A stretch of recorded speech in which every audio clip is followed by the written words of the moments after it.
I'm Genevieve Randall. So glad to have you here with us for this pre-concert chat. I'm with Nebraska Public Media, and we are so pleased to support Lincoln Symphony Orchestra with these chats.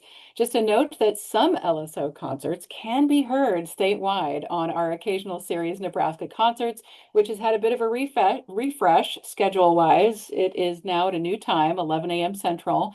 And that's on Friday. So we have a very super localized Friday on our statewide network, hosted by Laura Black. I am joined for this chat by, of course, Ed Polachek, music director for Lincoln Symphony Orchestra, and the guest pianist for this particular performance, a performance that is called Emotional Tapestry. And depending on when you're watching our pre-concert chat, that is Sunday, October 19th, 6 p.m. at the Lead Center for Performing Arts. Ed and Michael, welcome to the chat. Glad to have you here. Great to join you. Thank you so much. So I'd like to start with the piece that is in the middle of this program, if we could. It's by a composer from the South, an American composer and a pianist, actually, who worked in Los Angeles. Unfortunately, died of colon cancer at age 38, but an amazing career that our chat viewers can read about in the concert program. Co-founder of the new music piano duo Hocket. Now, this piece by her, Sarah Gibson is who I'm talking about. Haven't said her name yet. Warp and Weft is music that's connected to actual creation of art, specifically weaving. So I'm curious, Ed, do we hear weaving in the music? That's interesting. Not well, to some extent, I suppose there is. The thing about her idea of calling it warp and weft had to do with work of women who did most of the weaving. And I always get this wrong, so I'm not, it's one or the other. The warp, I believe, goes horizontally and the weft goes vertically.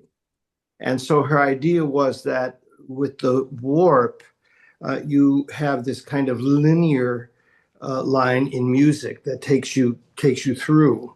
Um, and it changes quite drastically and yet becomes in a variety of ways retooled throughout the piece. And then the weft, of course, is the vertical aspect, the harmonic aspect of music. Now, in general, most music has both a warp and a weft to it. It's what it's about. But I think it was her idea to really kind of celebrate the meaning of that in terms of what weaving was all about from, hundreds of years ago up and through today. And I find the work extremely well, to a certain extent, atmospheric, but also in a very much of a what is that thing that goes back and forth? That shoots the shuttle. The shuttle, yeah. Is it? You're right. It has this driving motion to it, and it really kind of propels you, even in some of the very, very softest parts. I absolutely love the work, and I find it tragic. I didn't know Sarah Gibson only through her music. I find it tragic that at such a young age, we don't have her any longer. Yeah. And I believe it was just this past year that she passed. Pretty recent. I don't have Yeah. the date in front of me, but yes, you're correct. It's fairly recent. So that is a tragedy. I think a lot of our viewers know, and Ed, that I'm a huge fan of new music. Yeah. I'm excited to see this piece on the program. I was excited to see the Jesse Montgomery piece on the last program. This is just proof that there's discoveries still to be made for audiences as well as for you, preparations for these concerts and this concert season. I imagine, were you familiar with Warp and Weft before? I've never done it before. This is my first outing on this piece, and since we decided several years ago to take up the commitment of finding new music, particularly by overlooked or underlooked composers throughout, mainly women composers, composers of color, and living composers. Although I extend that somewhat, as I did last season with Lily Boulanger, who is a woman composer, but she's no longer alive. But again, a woman whose composition would have been terribly overlooked and spectacularly interesting and great music. The the the challenge for me comes in searching out. There is so much music out there, and there's, you have to kind of wade through it, and figure out. One of my standards for doing this is to listen to a piece of music, hopefully with a score, but not always.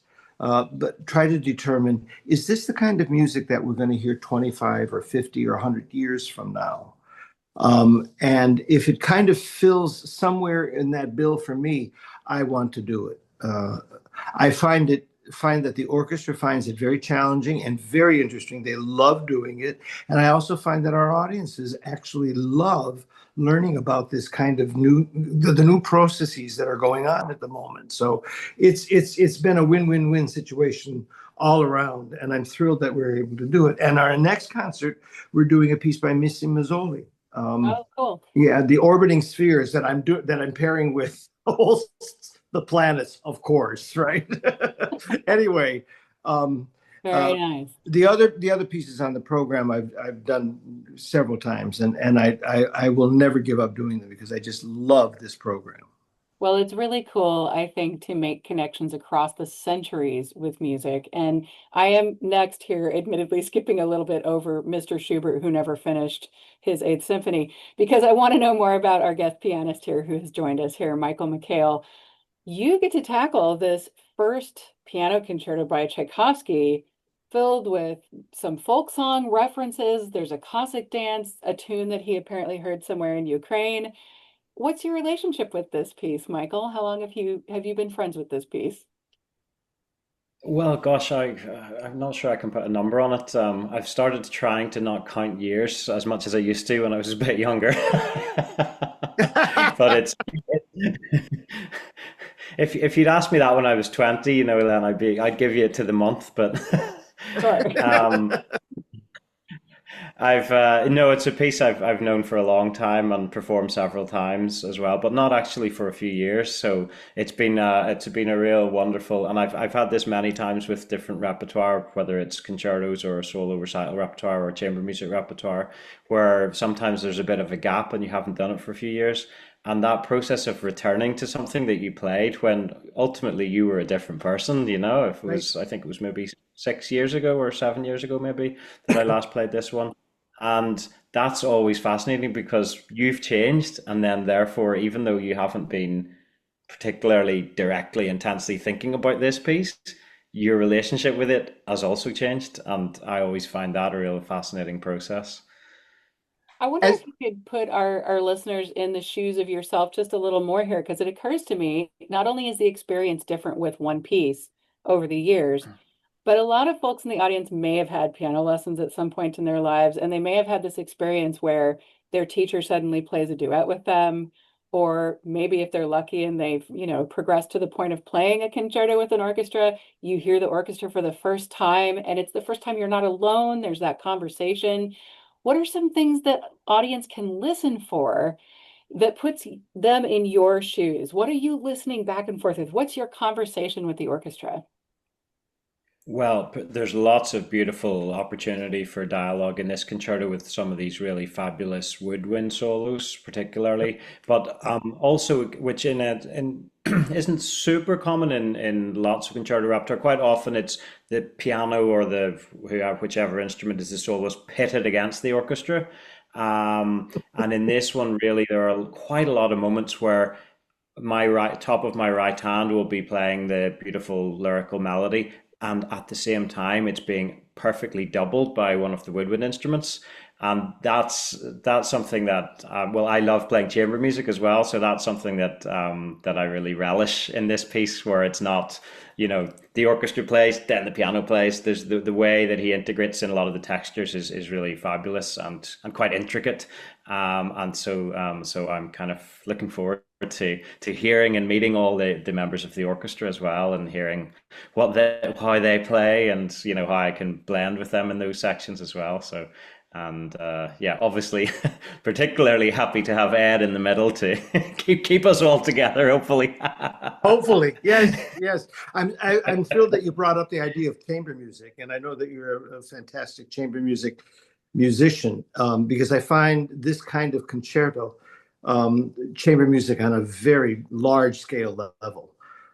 And this is, by the way, for our listeners, our viewers, and Genevieve's uh, information. This is Michael and my first time to collaborate. I've known of him for a long time, and I consider him one of, I don't want to embarrass you, but I consider you one of the absolute top, first class, top drawer pianists as soloist and chamber music musician of our time. So I'm thrilled that you were able to work it out into your schedule to be with us this week and treat our audience to the brilliance and your musicianship. It's really great. I have actually, when you were talking about old friends of going back to repertoire, as much as I love doing new music and exploring new music, I also adore going back to repertoire that I've done before. I find it um, rather revelatory because you not only discover things in the music that you had never dreamed of before, but in a way, it's like rediscovering your own soul, your own spirit. Things come out, and you thought, "Why didn't I ever think of that before? What is it about and about this piece of music that is so fantastic that it reopens my spirit?" And I think it's a real testimony also to the composer, um, who writes a work that he or she has no idea is going to happen. In fact, this piece was not really well accepted by musicians. Apparently, by audiences, it was. But like the violin concerto, it was maligned terribly before it came into the mainstream. But I think that to be able to go back to your old friends and shake hands again and embrace them all over again with a new spirit and a new approach to the way you do them is amazing. And I also love this too, I have to tell you, Michael, because I myself had been a pianist in my yesteryears. Back in the 1800s, I used to play. But I really adore this piece of music. I love Tchaikovsky in general, but the orchestration and the way he you have this conversation between the orchestra and the piano. It's spectacular. It's really spectacular, and most people know this actually because they know this piece. I have a fun fact for you about this piece. I'm glad, Ed, that you brought up the whole thing about it not being accepted by musicians right away. They came around, Yeah, obviously. obviously. But I read that in 1958, the Tchaikovsky Piano Concerto Number One, it became the first piece of classical music to sell 1 million records. Do you know why? Yeah, I do. You do know why? And Michael's like, yes. Go ahead, Michael. Do you know why, Michael? No, no, I can't. I Oh, can't see you. It oh, is, it oh, is, oh, okay. And this, I was going to actually mention this because I've known this piece since I was a child, 3, 4 years old. It was during the kind of the height of the Cold War with the Soviet Union, where Van Cliburn was the very first American to receive the gold medal. And that was, I suppose, scandalous in Russia. And it was a ticker tape parade in New York for Van yeah. Cliburn, one of the great, and so I've known that recording of Van Cliburn with Kirill Kondrashin. I've known that recording since I was very, very young. And it was always a piece that I had aspired to play, to learn, et cetera, et cetera. Um, and then finally made friends with it later in my life. You might like to know, or you might be pleased to know, Michael, that in our office, and I'll show it to you when you come to Lincoln, there's a picture of Van Cliburn in the outdoors playing a big 9-foot Steinway grand. And it was at that time that our former music director, one of my predecessors, Bud Emil, who was music director, invited Cliburn to play the Tchaikovsky with the Lincoln Symphony Orchestra. And while he was here, they moved the 9-foot Steinway into the field of Memorial Stadium. And he played. You have to know, Michael, that the Cornhuskers is it in Nebraska. We like to think it's about the music, but it's really the Cornhuskers that we worship and adore. So he played the Star Spangled Banner for the entire stadium and I guess everybody just went wild. But we have a picture of that, so you'll see it. Incredible. What a story. Yeah, really. We Just have history. unbelievable. Michael, who were the pianists that inspired you as you were coming up and deciding to make this your career? Yeah, well, I mean, I grew up in Belfast in Northern Ireland, and so actually, speaking of Tchaikovsky, one of my early mentors and good friends, Barry Douglas, won the. Ah, He was the kind of the next non-Russian to win the Tchaikovsky competition outright after right, Van Cliburn. right, And right. he always had a good line about Russian pianists, or they would the Russians when he was there always said, "You play like a Russian, but you're Irish," and he said, "No." John Field came out in the early 19th century and taught all the Russians how to play the piano, and they all played his music. So you all play like you're Irish. So Very good. I've stolen that line a couple of times. Oh, that's great. That's great. So, but Great Barry was a story. great support to me and a great influence, as was one of my first teachers, John O'Connor in Dublin as well, who Uh, still in touch with both of them. And then there's just so many wonderful pianists that have inspired me, like Radulopou and Murray Pariah, Marta yeah. Argerich. I mean, it's just really an endless list. But yeah, to have had that, to be lucky to have that personal connection with two. Pianists in a kind of from an earlier generation above me from a, let's face it, quite small country of Ireland. I Oh, felt very blessed to have. really? That's incredible. And you're carrying the mantle now. I think it's great. Well, we have like 3 minutes left. I have one more question for you, Michael, and I know I've just totally brushed over Schubert, but it's such a popular symphony, and I think people know it, and you can read more about it in your program at the concert.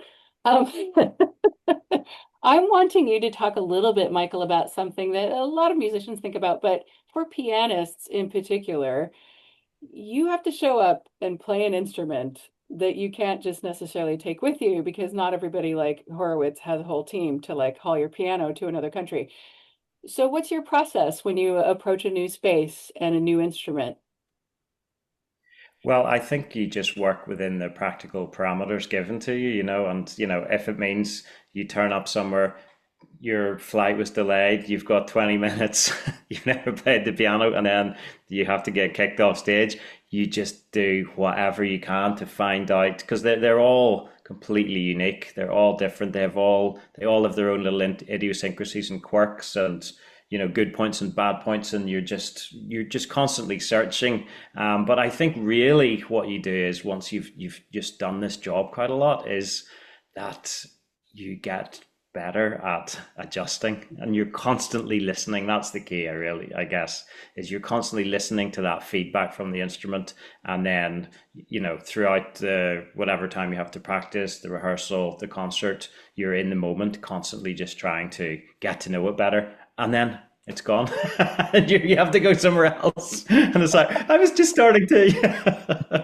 But Just yeah, it's starting to make friends with this instrument. Now I gotta exactly, leave Yeah. yeah. Oh my goodness. Well, I can't wait to hear you play the piano on the stage at the Lead Center for Performing Arts on this Tchaikovsky piano concerto. Also on this program, the Schubert Symphony Number 8. Some people may or may not know the lyrics to the one melody in there, the symphony that Mr. Schubert never finished. So that'll be in there. And of course, some new music to learn from Sarah Gibson, a piece called Warp and Weft. And this is all on this Sunday concert, Emotional Tapestry, Sunday, October 19th, 6 p.m. If you're already in the audience, enjoy the show. If you're watching this ahead, make sure to enjoy the show. Write it on your calendar. My guests here have been pianist Michael McHale and Ed Polachek. Both of you, thank you so much. What an interesting chat. Thank you, Genevieve. Thank you, Michael. Looking Thank you forward so to much. it. Pleasure.